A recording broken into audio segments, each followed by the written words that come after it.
بسم اللہ الرحمن الرحیم۔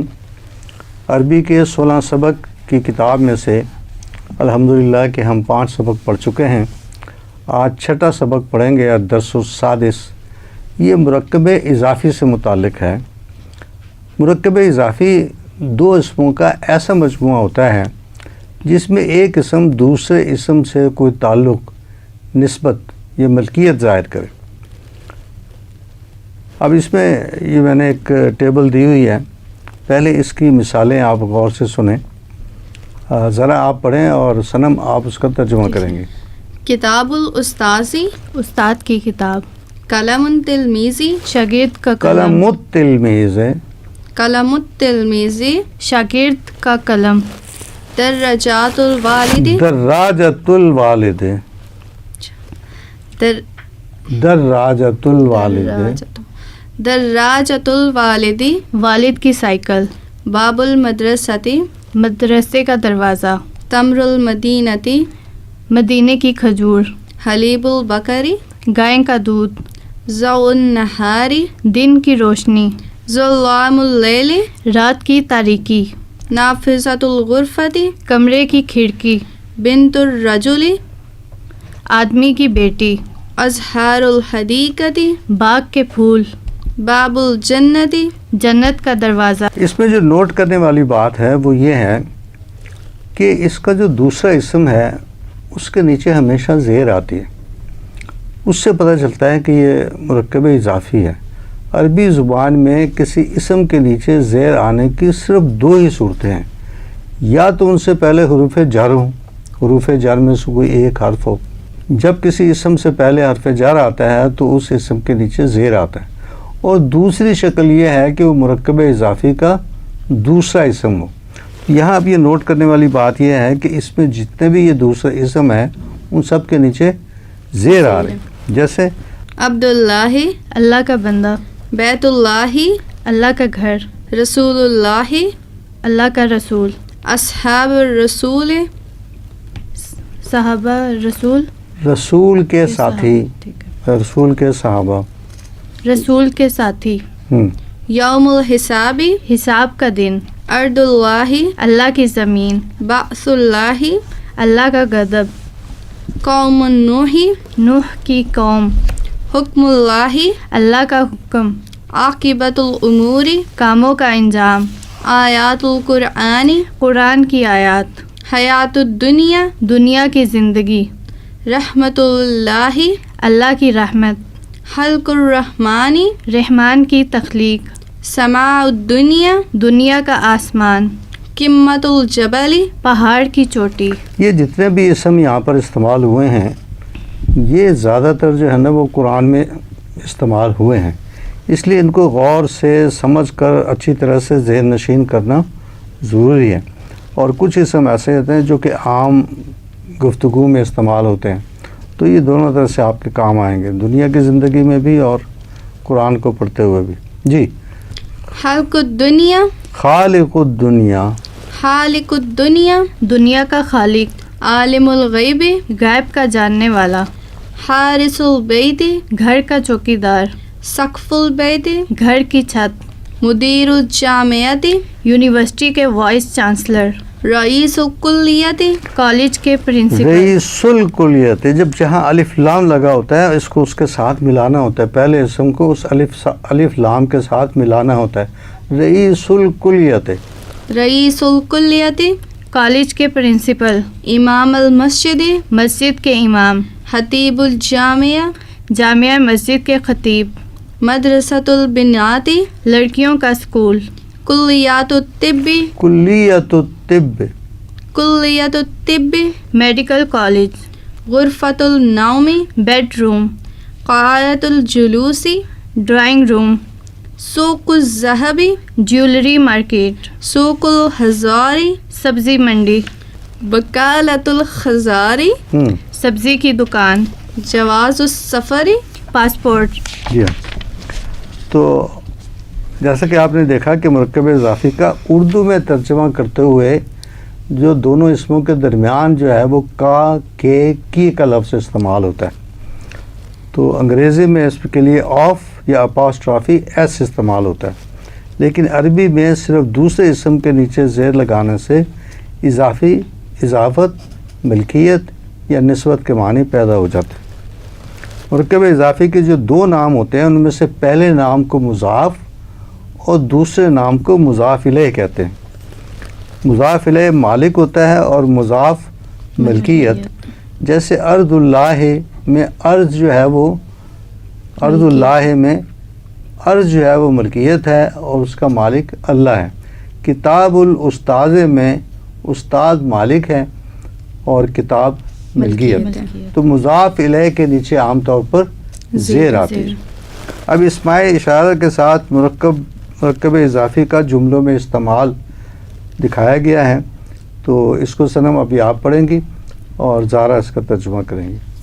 ھذا کتاب الاستاذ، یہ استاد کی کتاب ہے۔ ھذا کرسی الاستاذ، یہ استاد کی کرسی ہے۔ ھذا کتاب التلمیذ، یہ شاگرد کی کتاب ہے۔ ھذہ نافذۃ الغرفۃ، یہ کمرے کی کھڑکی ہے۔ ھذہ کراسۃ التلمیذ، یہ شاگرد کی کرسی ہے۔ کرسی نہیں ہے، یہ کرسی نہیں ہے لفظ، کراستن ہے۔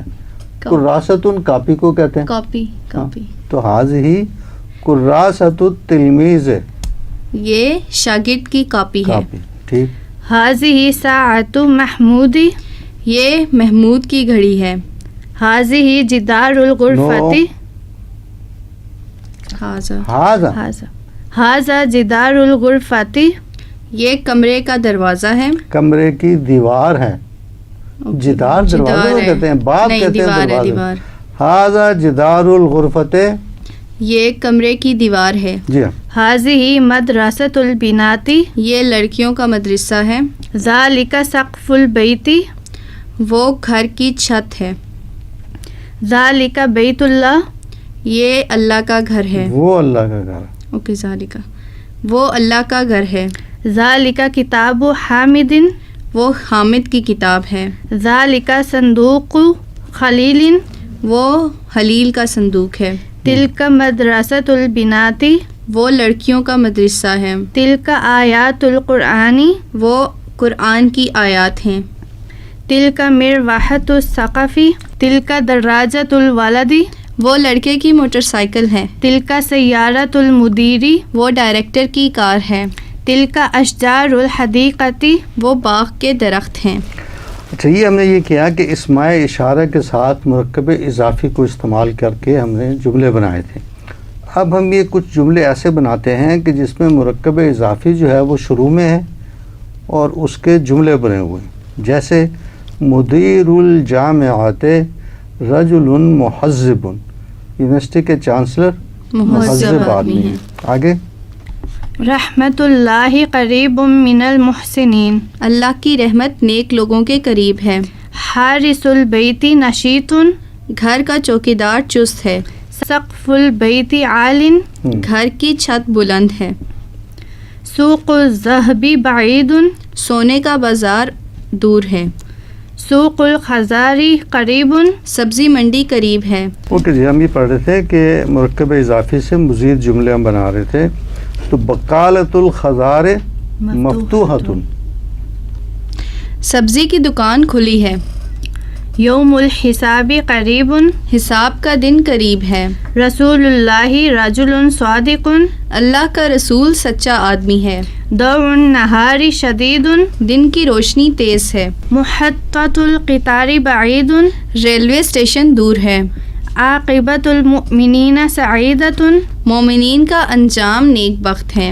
حیات الدنیا لہو و لعب، دنیا کی زندگی تماشا اور کھیل ہے۔ ارض اللہ واسعۃ، اللہ کی زمین وسیع ہے۔ تمر المدینۃ لذیذ، مدینے کی کھجور لذیذ ہے۔ کتاب القصص معجب، کہانیوں کی کتاب دلچسپ ہے۔ باب الجنت مفتوح للمتقین، جنت کا دروازہ متقیوں کے لیے کھلا ہے۔ اوکے، یہاں الحمدللہ کہ ہمارا یہ سبق جو ہے تو ختم ہوتا ہے، لیکن اس کے ساتھ پھر مشقیں ہیں، اور یہ تمام سننے والے اور دیکھنے والے جو ہیں یہ اس بات کو ذہن میں رکھیں کہ یہ مشقیں کرنا ضروری ہے، کہ اس سبق کو غور سے پڑھیں، غور سے سنیں اور اس کے بعد یہ مشقیں اگر آپ خود کر سکتے ہیں تو اس کا مطلب ہے کہ یہ سبق آپ کے ذہن نشین ہو گیا. اب جیسے سوال نمبر 1 ہے کہ نیچے کچھ تراکیب دی گئی ہیں جو عربی میں ہیں اور ان کا ترجمہ اردو میں کرنا ہے. تو ذرا آپ پڑھیں گی اور سنم آپ اس کا ترجمہ کریں گی. فضل اللہ اللہ کا فضل. ہاں. گائے کا گوشت. ہاں جی حلیب المائزی بکری کا دودھ. ٹھیک ہے. نظافت الغرفتی کمرے کی صفائی. جزاء السالمی غذاء السالم. اچھا یہ نقطہ نہیں ہے. حذاء السالمی سالم کے جوتے. لون السمائی آسمان کا رنگ. نبات الارضی زمین کی نباتات. ضوء الشمس سورج کی روشنی. اسن غصن الشجر. حسن الشجر درخت کی ٹہنی. ظلام اللیل رات کی تاریکی. جی اب یہ نیچے کچھ اردو کے الفاظ دیے ہوئے ہیں, اردو کی تراکیب دی ہوئی ہیں, ان کا عربی میں ترجمہ کرنا ہے. اللہ کی رحمت. رحمت اللہ اللہ کا رسول. رسول اللہ متقیوں کی جنت. جنت المتقی متقین. جنت المتقین جنت المتقین. اوکے جنت المتقین. رسول کی اطاعت. اطاعت الرسول الف کے نیچے زیر ہے. اطاعت الرسول. اطاعت الرسول. چاند کی روشنی. ضوء القمر کہانی. ضوء القمر. ضوء القمر. کہانیوں کی کتاب. کتاب الاستا قصص. قصص. کتاب القصص. کتاب القصص. کسی فقیر کی آواز. صداء الفقیر. جی ہاں ٹھیک ہے. اچھا اب اس کے اندر جو ہے نا میں نے مختلف مرکب توصیفی اور مرکب اضافی لکھے ہوئے ہیں. اب آپ نے یہ کرنا ہے جو سننے والے ہیں اور دیکھنے والے ہیں کہ وہ تو اس کی تحریری مشق کریں کہ ان کو الگ الگ کالموں میں لکھنا ہے, لیکن لوگوں کی رہنمائی کے لیے ہم اس کو پڑھیں گے اور یہ آپ بتائیں گے کہ کون سا مرکب توصیفی ہے اور کون سا مرکب اضافی ہے. جیسے بیت الامیر مرکب اضافی. دار الآخرت مرکب اضافی. قلم نفیس مرکب توصیفی. ساعت سمینۃ مرکب توصیفی. کرسی الحدید. مرکب اضافی. اضافی ہے نا. دیکھو دوسرا جو ہے دوسرا اسم اس کے نیچے زیر ہے, توصیفی میں دونوں میں پیش آتی جو ہے. زیر جو ہے وہ مرکب اضافی کے نیچے آتی ہے. کرسی یہ اکثر نے جو سوالات حل کیا تھا نا پچھلے مڈ ٹرم ایگزام ہوا, اس میں کرسی الحدیث سب نے اس کو مرکب توصیفی لکھا ہے, لیکن یہ مرکب اضافی ہے. کرسی الحدید مرکب اضافی. فاکہۃ لذیذۃ مرکب توصیفی. لون السماء مرکب اضافی. الدرس السہل مرکب توصیفی. الباب المختلفۃ مرکب توصیفی. فواکہۃ ناضجۃ مرکب توصیفی. غرف البیت مرکب اضافی. عمود المسجد. مرکب اضافی. بڑی سیدھی سی بات ہے کہ جب دوسرے اسم کے نیچے زیر آئے تو اس کا مطلب ہے کہ یہ مرکب اضافی ہے, اور جس کے دونوں حرکات دونوں اسم کے اوپر حرکات ایک جیسی ہوں تو اس کا مطلب ہے کہ یہ مرکب توصیفی ہے. الحمدللہ کہ آج ہم نے یہ سبق ختم کر لیا اور انشاءاللہ تعالی آئندہ کی نشست میں ہم 7واں سبق پڑھیں گے.